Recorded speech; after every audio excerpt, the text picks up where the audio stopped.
Everyone, I will call the November 14th, 2023 regular council meeting to order at 6 p.m. And I'll have 0.5 as it isn't a complete RFD. I would make the motion then. I'll move the adoption of the agenda as amended. Our detachment commander, and he's got a constable with him tonight, Constable Brian Walkie, to talk to us as well. So we're going to change.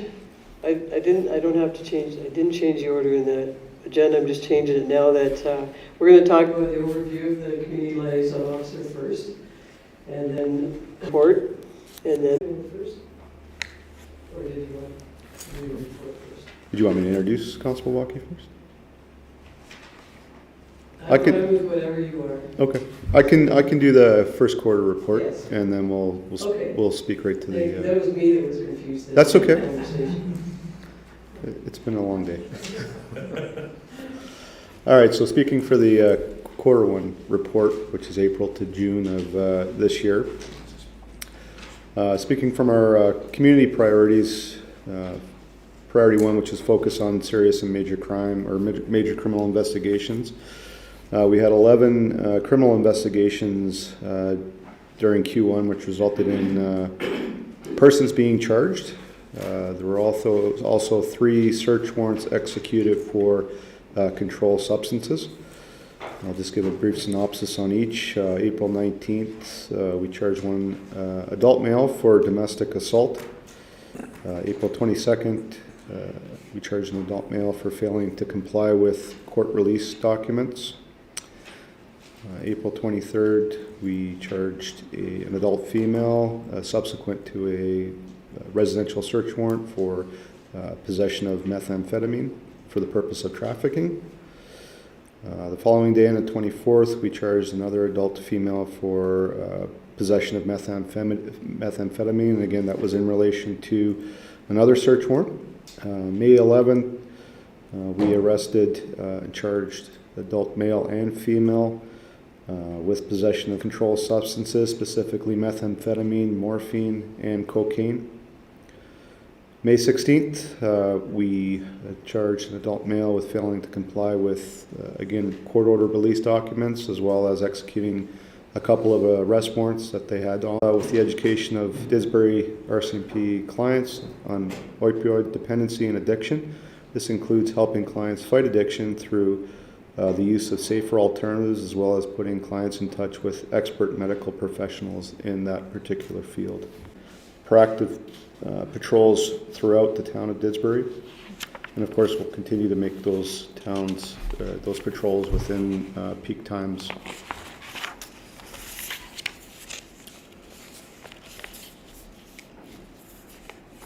Page 5, Lauren?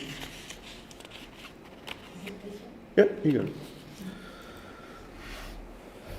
So year to date for the quarter, again, consistent with the previous trends in our specifically in our fourth quarter report, we're showing an increase in persons crimes, as you can see from the priority one that I just went over with collisions, which is a good thing to see. Resources on page 6. For Q4, we were. So if there's any questions on page 5, 6, 9, 10, 11, 12.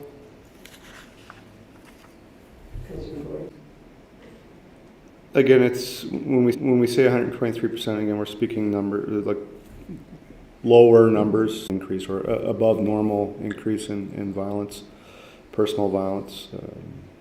We explained it off a couple of years ago because of COVID. I know on some of the others. Thank you. You're welcome. Any questions? I just want to note that just some things that you're doing in the community that are certainly need to be applied, and that's your attendance at the Bethany Center to talk about common tips, avoid being victimized. I think that's certainly, I don't know, there's certainly a lot of that out there, so I'm sure they appreciated that. I have a question and a few more comments, but you're talking, there's lots of failing to comply with release, not lots of, but there's those failing to comply and maybe take them in and maybe they go back to a judge to hear the case. What is it getting any better that they're just released again, or is there any improvement in the failure to comply is being held accountable and maybe actually staying in jail? No, then. Well, we haven't seen, I mean, again, once we put it before a judge, it's completely out of our hands, as you know. So usually those incarceration statistics are more the higher end offenders where there's a high level of recidivism, which of course jeopardizes public safety, which is, their number one priority to enhance public safety. So when we're doing compliance checks on individuals who conditions when they're released and back into, you're putting me on the spot. The catch and release. Am I putting you on the spot? Put me on the spot. But just with experience, I guess, is it pretty much status quo that they could? You said 7 out of 10, so 7 out of 10 the way it used to be. My experience is it's status quo. There hasn't been a change in incarceration levels from my perspective. That was a good answer. We're putting you on the spot. I mean, I can certainly get those numbers for you in terms of, relating to what the incarceration level is for our compliance checks. But again, like I said, unless you're dealing with some severe public safety related individuals, the onus is to, release, not to jam up the judicial, correctional facilities with, lower end offenders. Obviously the emphasis is to remove those offenders that directly put our residents at risk. So those are the ones that we want to see removed from the streets until the court matters are resolved with. So again, like I said, when we're dealing with bail and court order compliances, it's generally relating to, the majority would be relating to property related and, drug related offenses. And again, another great program that I see, the partnering with local pharmacies to help the education of our CFP clients. And is there a model like that across Alberta, or is that that's a great idea? Yeah, I mean that's an initiative that K Division has engaged over the last couple of months, and when we have an offender in custody who we know is there because of drug dependency or alcohol dependency, then this is contact information, educational material that we can provide them in the first instance, that when they are, or if they are released, that they have that ability, at least that information in hand to say, maybe I should reach out and try to get some assistance. Whereas before, they didn't have that information, certainly not coming from us directly upon arrest. So this is more of an educational piece for sure. That's great. And I just want to say thank you for increased visibility in the community, including late evenings and early morning. Thank you for that. And I know we can see that continue based on what manpower and opportunities for those shifts are for you. So thank you for that. We appreciate that. Good to know. Any other questions? Okay. So then we can, and thank you for the report. And so then we can move on to the community liaison officer presentation. Okay. So this following presentation directly contract for a school resource officer, community liaison officer, so more of a hybrid position. I've brought Constable Brian Walkie along with me.